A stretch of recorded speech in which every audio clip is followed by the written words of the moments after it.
Sultana cake recipe. I am cracking 3 eggs that were at room temperature in a bowl and beating them. After beating them a little, I am adding granulated sugar to the same container. I will keep mixing them until it becomes smooth. After that, I am adding a cup of yogurt and a cup of cooking oil to the mix. I will keep whipping it. Now I am adding the vanilla, baking powder,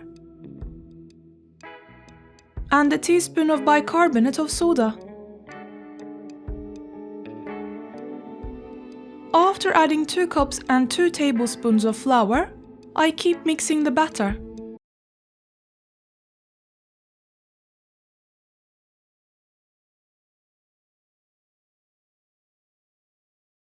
I am brushing the inside of the cake tin with cooking oil. I am also sprinkling a dessert spoon of flour in it.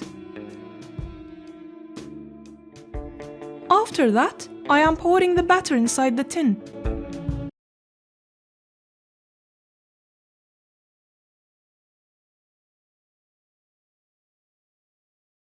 I am dropping some sultanas in the batter. With the tip of a knife, I am pressing down on them to make them sink. Otherwise they would burn if stayed on top. At the very top, I am sprinkling some sesame seeds.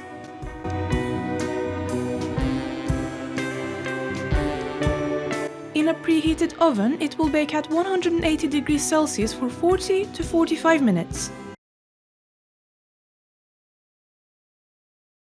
This cake will be very spongy and super soft. I am cutting it into slices before serving it. I hope you enjoy this recipe.